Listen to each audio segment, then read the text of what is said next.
Pero quien sí tiene mucho que decir es el precandidato a la presidencia de la República por el Partido Popular Cristiano. Ha sido militar, ha sido presidente del Consejo de Ministros y es don Óscar Eduardo Valdés. Óscar Eduardo Valdés Dancourt nació en Lima. Su educación la realizó en el Colegio Nacional Melitón Carvajal y posteriormente en la Escuela Militar de Chorrillos. Es empresario y militar. También fue presidente del Consejo de Ministros y ministro del Interior en el gobierno de Ollanta Humala.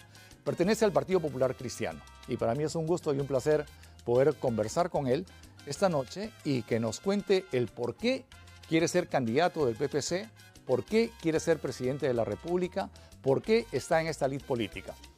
Encantado de saludarlo, señor exministro. Un gusto. Muchas gracias, Oscar Eduardo, por la invitación. Bienvenido, Óscar Eduardo. Doble tocayo. Primera vez que me encuentro con un doble tocayo. Adelante, por favor. Gracias. Asiento. Gracias. Óscar Eduardo. ¿Sabes qué significa Óscar Eduardo? No. Óscar, mira, qué interesante. Y creo que tiene... Asiento, por favor. Sí. Disculpa. Tiene que ver con nuestra personalidad. Óscar es un nombre de origen alemán, que significa el que tiene la lanza. Y Eduardo es un nombre de origen británico, inglés, anglosajón, que viene de Edward, de ahí viene Eduardo, que significa el que ejerce el poder con la lanza. Oh, caramba. ¿Ah? Mira, ¿qué tal connotación? Sí. Los Óscar Eduardo somos punta de lanza. Punta de lanza. Y recontra lanzas. Así es que, querido tocayo, bienvenido. Muchas gracias. Me da gusto. ¿Nos podemos tutear? Claro que sí, por favor. Va a ser mucho más fluido nuestro diálogo. Ok. Entre tocayos va a ser mucho mejor. Pues, ¿por qué quieres ser nuestro presidente? Bueno, porque en mi vida he trajinado por todo el país. Conozco el país, he estado en el ámbito privado, en el ámbito público, y creo que es el momento que yo pueda poner mis servicios a todos los peruanos, ¿no? Entonces, creo que mucha gente me lo ha pedido también, me dice, ¿por qué, señor Valdés? Usted no contribuye con el país, usted es una persona que ha demostrado honestidad, usted tiene bastante carácter, usted conoce el país, conoce la realidad, usted es un gestor. Entonces me he dicho, bueno, voy a ponerme al servicio de mi país, pero por supuesto tengo que pasar por la elección popular, ¿no? Qué interesante. Hombre de carácter. Por tu carácter es que no llegaste a general de división, siendo el número 1 de artillería. Sí, lo que pasa... ¿Terminaste de teniente coronel? Sí, efectivamente me retiré del grado de teniente coronel. Yo venía de hacer un curso de comando y Estado Mayor en Fort Leavenworth, en Estados Unidos. Y me tocaba el ascenso a coronel, yo era muy joven, siempre había ascendido número 1, y me dijeron que tenía que firmar una felicitación a personas que se habían valido de político para el ascenso. Me negué a firmar y en base a eso no me ascendieron a coronel. Así que al día siguiente presenté mi solicitud de pase a retiro.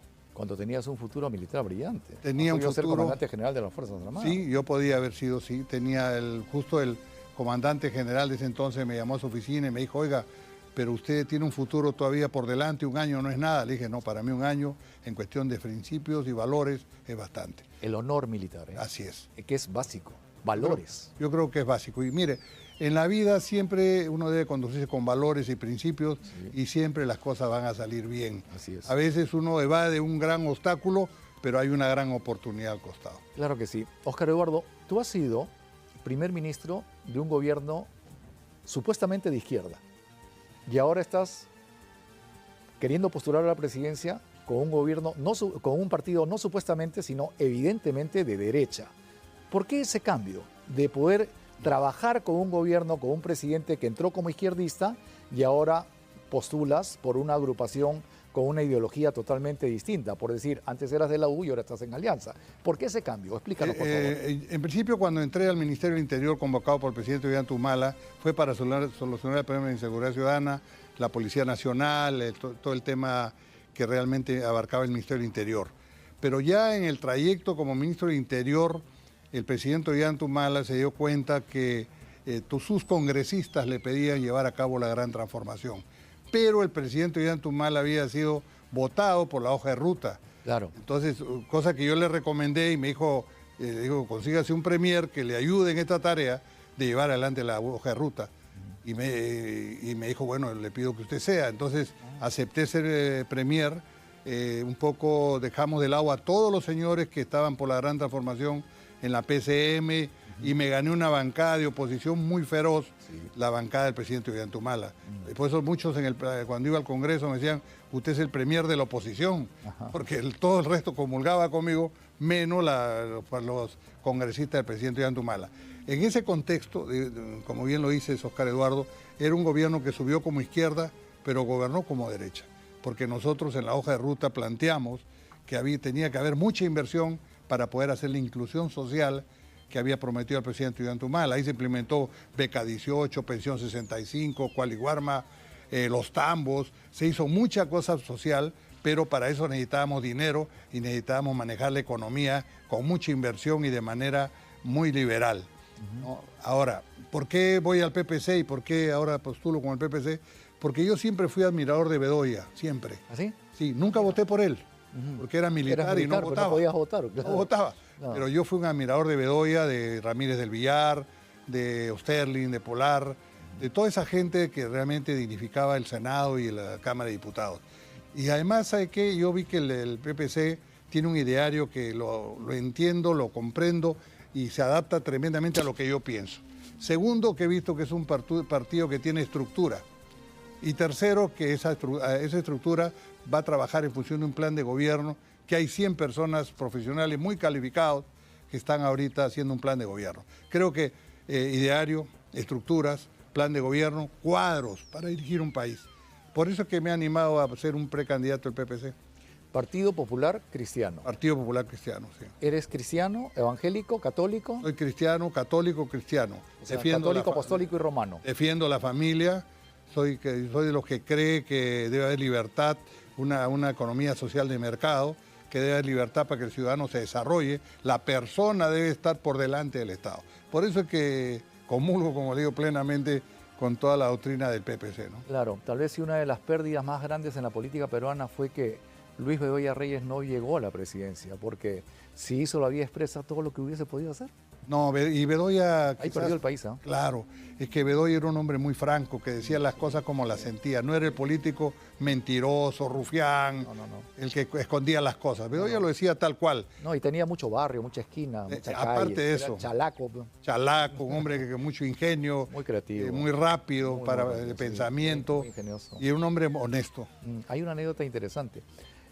La gran estrella de un canal de televisión no iba a ser Humberto Martínez Morosini, sino iba a ser Luis Bedoya Reyes. Ah, caramba. Pero él dijo que no, que él tenía otras aspiraciones, si no hubiese sido la gran estrella de la televisión peruana. De seguro, de Sí, seguro. porque ¿qué tal verbo? ¿Qué tal Pues labia? aparte del Una verbo, capacidad tenía intelectual. una rapidez mental espectacular. Muy grande. Hablemos de coyuntura política. ¿Cómo no?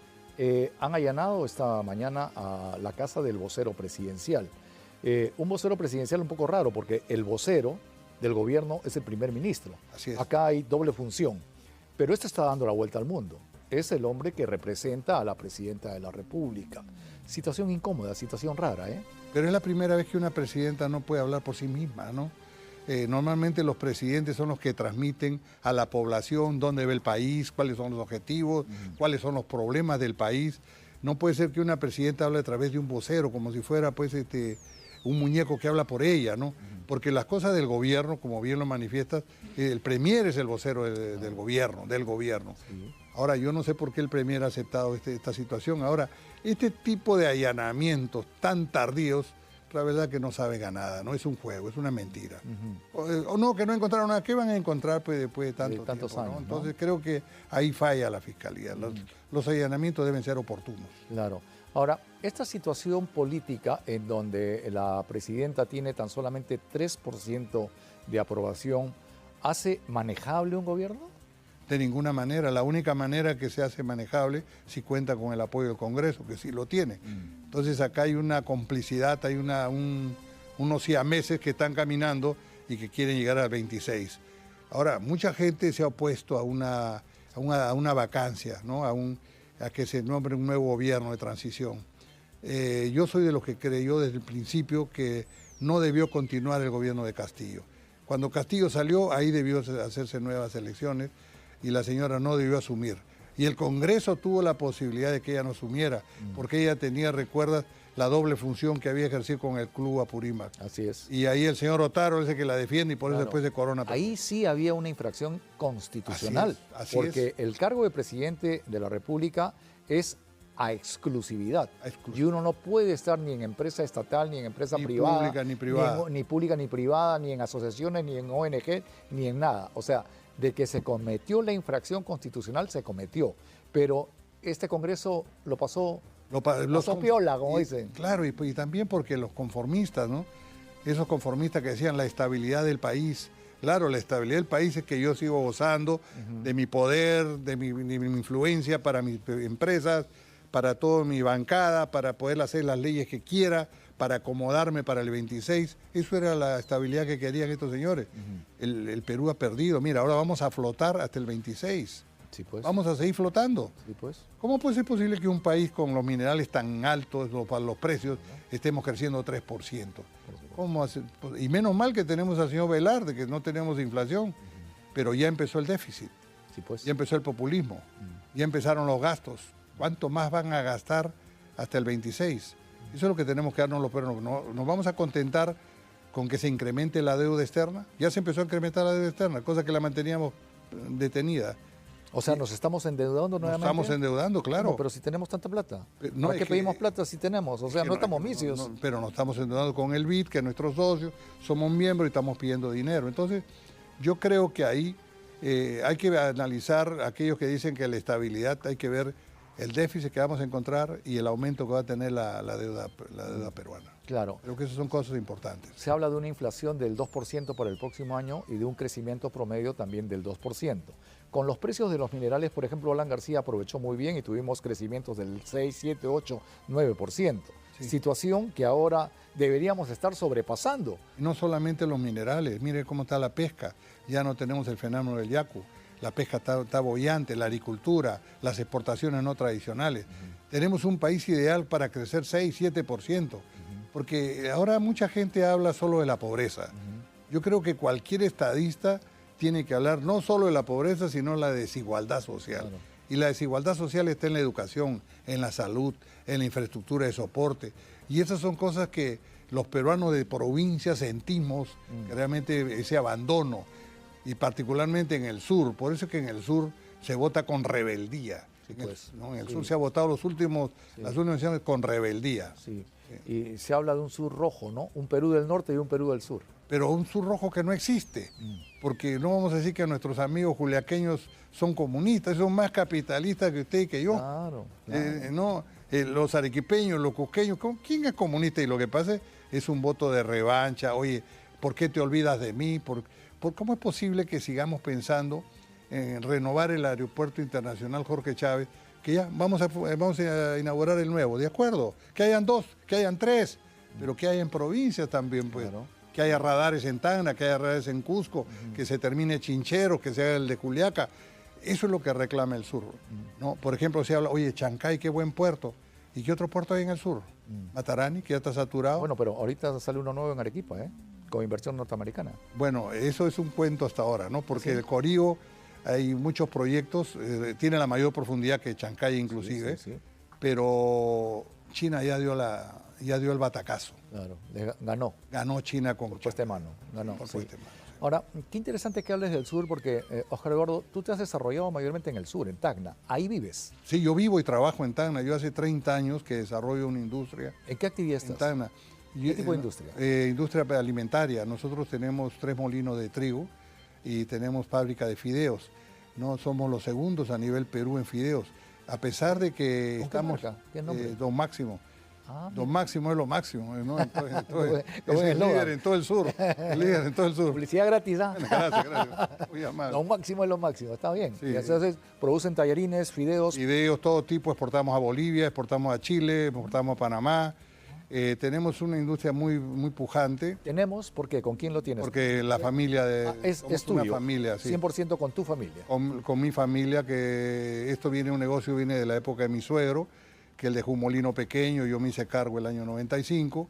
Hoy día tenemos 3 molinos, tenemos 7 líneas de pasta de pastas. y tenemos una flota de transporte grande para desarrollar toda nuestra logística en el sur. Creo que ha sido muy difícil hacer obra ya, industria en el sur. Fíjese, en el puerto de Hilo, el NAPU solamente nos da el muelle. Nosotros tenemos que llevar los clanchel, las cucharas, los camiones, las tolvas. Nosotros desestimamos la nave. Y de ahí la tenemos que transportar hasta Tacna. ¿Cuánto cuesta esa logística? Es carísimo, carísimo. Y tenemos que emplear 3 o 4 días para desestivar una nave. En cambio, y por eso yo digo que en el Perú tenemos que otorgar compensaciones. No puede ser posible que pensamos compensar solamente en Lima. Acá en Lima un empresario levanta el teléfono y hay 2 empresas que le traen el grano a su molino. Sí. ¿No? Hay absorbente para bajar del buque. Entonces, a eso me refiero, a esa desigualdad que hay. Claro, deberían haber, por ejemplo, incentivos tributarios, exoneraciones, como hay en la selva, por ejemplo, para este tipo de comercialización de productos. Sí, lo que pasa es que siempre le hemos llamado exoneraciones o subsidios. Sí. Yo siempre les he llamado compensaciones. Claro. Tenemos que compensar, porque el Perú no es un país plano donde todos somos iguales. No, pues. Y aquí en el Perú, lamentablemente hasta ahora, se dan leyes iguales para desiguales. Sí, pues. Por eso es que no funciona el país con las leyes que se dan a nivel Perú. Qué buen análisis, porque es cierto, no es igual el de la costa al de la sierra y al de la selva, el del norte, el del centro, el del sur. Nada que ver. Desde el Incario, somos tribus, somos naciones. Así es. ¿No? Los chancas, los quechos, los aymaras, los cañaris, ¿no? Y como bien lo dice Oscar Eduardo, no todos somos iguales, porque desde el clima, a ver, lleva a uno de la selva a Puno. Sí, a veces dicen, oye, pero la sierra es igual. No, la sierra altiplánica de Puno es totalmente diferente a la sierra de Cajamarca. Por supuesto. La costa norte de la costa sur. Claro. La selva alta de la selva baja. Así es. Entonces tenemos un país totalmente irregular, pero riquísimo, con muchísimas oportunidades, pero tenemos que saberlo gobernar. Tenemos que dar órdenes o leyes desiguales para todo, para que le calce a todos. Interesante, leyes desiguales, o sea, las leyes deben estar focalizadas de acuerdo a la realidad socioeconómica y cultural de cada una de las regiones o de las naciones que integran la gran nación peruana. Así es. Yo pienso que eso se ha debido dar hace tiempo. Lamentablemente el sistema, la ley de descentralización y regionalización se hizo mal. No, la descentralización que la pedíamos, todos los provincianos pedíamos, nos dimos cuenta que cuando nos dieron las facultades no teníamos las capacidades. No habíamos desarrollado una clase política diferencial que lleve adelante pues una buena alcaldía, un buen gobierno regional. No teníamos ese personal. Y nosotros también nos echamos la culpa, los provincianos, ¿no? Que eso pasó. Y en el proceso de regionalización no tuvimos en cuenta la idiosincrasia de los peruanos. Los peruanos somos rivales tú a tú. Cusco con Arequipa, Tacna con Moquegua, Tacna con Puno. Tenemos que pensar distinto, tenemos que ponernos de acuerdo en lo que nos interesa para sacar de lado nuestras diferencias. Exacto, y somos muy distintos. Yo, por cosas de la vida, viví en el sur, 20 años en Cusco. Ya. Entonces, es otro Perú. Sí, claro. Totalmente distinto a Lima, totalmente distinto. Y la realidad política, social, económica, cultural, es otra. Es otra. Totalmente diferente. Totalmente diferente. Pero nuestros gobernantes no piensan y no actúan en función de las necesidades de cada una de esas zonas. Seguimos haciendo leyes iguales para desiguales. Sí, y en el Congreso hacemos las leyes, y una vez hicimos una ley, recuerdo, para la zona franca de Tacna. Presentamos una ley al Congreso y esa ley la aplicaron para la Amazonía, por eso que nunca funcionó. Claro. Oscar Eduardo, no la tienes fácil, porque dentro del PPC eres un precandidato más. Sí, claro. Está Carlos Neuhaus. Sí. ¿Quién más está? Está Fernando Sillonis y está Javier González de Olachea. Javier González Olachea. Pero qué bueno, ¿no? Qué bueno que el PPC tenga 4 candidatos, hombres honestos, gente que es gestora, gente que conoce el Perú, gente que realmente cualquiera de nosotros podemos hacer bien a la fórmula que plantea el PPC. Yo creo que eso pocos partidos se pueden captar, pero yo creo que es un ejemplo que está dando el PPC a todos los otros partidos. Oye, mira, esto no puede ser los partidos SAC, ¿no? Sociedad Anónima Cerrada, que el dueño hace lo que le da la gana. O hago mi partido, yo soy el candidato a presidente. Oye, ¿qué democracia es esa? Esa no es ninguna democracia, ¿no? Claro. Ahora, como digo, no lo vas a tener fácil porque... De ninguna manera. Los cuatro son pesos pesados. Pero yo lo que siempre he pensado, que así como somos pesos pesados, gente que tiene prestigio, vamos a hacer una campaña muy limpia entre nosotros, muy limpia y transparente. ¿Y van a ir solos? ¿Van a ir en alianzas? Porque, a ver, se les ubica políticamente en el sector liberal, en el sector de la derecha, sí. ¿De acuerdo? Pero hay muchas derechas. Renovación, Avanza País, el PPC, el mismo Acuña, o sea, hay demasiadas derechas y hay demasiados partidos. Van a ser 61 partidos. Tendríamos que ir con 61 candidatos, ¿no? Entonces, yo creo que lo que impone son las alianzas. Alianzas. Pero las alianzas las ve la estructura del partido, ¿no? Eso lo tenemos claro los precandidatos, que la alianza la ve la estructura del partido. En las últimas alianzas que ha hecho el PPC no les ha ido nada bien. Por ejemplo, con Alan García desaparecieron. Sí. Han tenido que reinscribir al partido. Sí, efectivamente las alianzas... ¿Con esa experiencia cree que van a ir tranquilamente en una alianza? No, yo tengo mis dudas. Particularmente yo he dado a conocer mi posición dentro del PPC. Yo soy de la opinión que vayamos solos. ¿Ah, sí? Sí, yo soy de la opinión que vayamos solos. El PPC no se ha manchado. El PPC no tiene malos congresistas que han desprestigiado su partido. El PPC es un partido que tiene muy buen origen, tiene buen prestigio. Yo creo que el PPC podría ir, esta es la oportunidad del PPC, pero yo estoy dentro de un partido político, yo soy un militante más. Yo voy a respetar lo que la estructura disponga. Y es más, una vez que ellos dispongan, todos haremos fuerza para que esa idea se lleve adelante.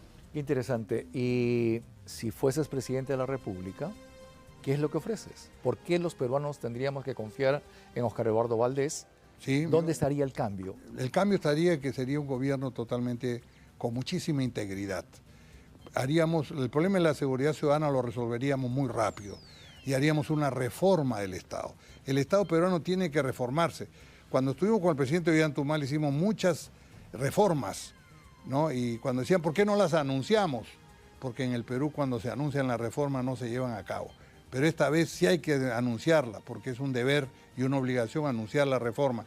Pero hay que reformar este Estado arcaico que hay, elefantiásico, burocrático, regulatorio, con miles de corrupción por todo lado. Esto tiene que cambiar.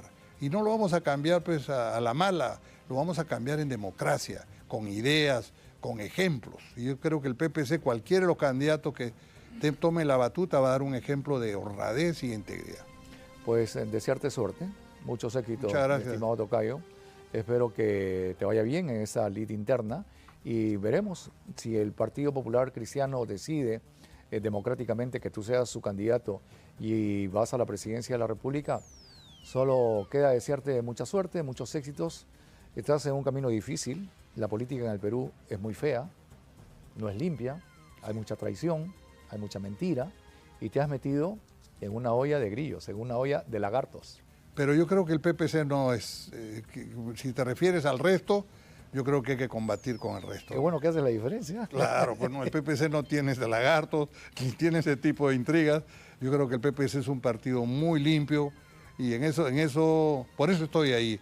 Y mira, y sea el candidato que gane, si es que no me eligen a mí, yo lo voy a apoyar tremendamente, porque es momento que todos los peruanos pongamos el hombro. Unidad nacional. Sí, yo creo que sí. Firme y feliz por la unión. Así es. Que es algo que nos hemos olvidado. Nos hemos olvidado y está desde la época de la independencia. ¿Sí o no? Es el eslogan nuestro. Es el eslogan pues, del Perú. Exacto. Pero el Perú siempre tuvo ese problema pues el Perú del norte, el Perú del sur, y es hora que se acabe eso, ¿no? Sí, sí. Yo creo que ya es tiempo que los peruanos, así como nos unimos para el terrorismo, yo estuve los 10 años que duró la guerra terrorista, ¿no? En el campo de inteligencia, cómo derrotamos los militares, y por eso, antes de despedirme, no quisiera dejar de lado que hoy día se ha cumplido un acto de justicia con el general Rivero Lazo. Y ojalá se cumpla un acto de justicia con todos los generales que han luchado, que han estado en el frente de batalla, peleando contra el terrorismo y hoy día están injustamente sentenciados prófugos encima de 80 años. ¿Qué país puede soportar eso? ¿Qué país es tan ingrato con los que les han liberado de una lacra como el terrorismo? Creo que eso son cosas que se tienen que hacer y mi saludo a la familia del general Rivero Lazo y al ejército en sí vean que sí hay justicia y que ojalá que podamos a nuestros generales que están ahorita vilipendiados, sentenciados, se les elimine esa injusta condena y que realmente puedan transitar por donde han debido estar siempre. Así es, y no hay mejor que la justicia divina. Dios tarda, pero no olvida. Gracias. Muchísimas gracias, Oscar Eduardo, y de verdad, mucha suerte, muchos éxitos. Muchas Veo una persona muy clara, muy honesta, muy íntegra, y eso es lo que necesita nuestro país. Gente honesta, gente limpia, que se la juegue, y te la estás jugando en un partido bien. Bueno, siempre me la he jugado. Sí. Siempre me la he jugado, desde muy chico me la he jugado. Qué bueno, qué bueno. Sí. Éxitos. Gracias. Muchísimas gracias. Gracias.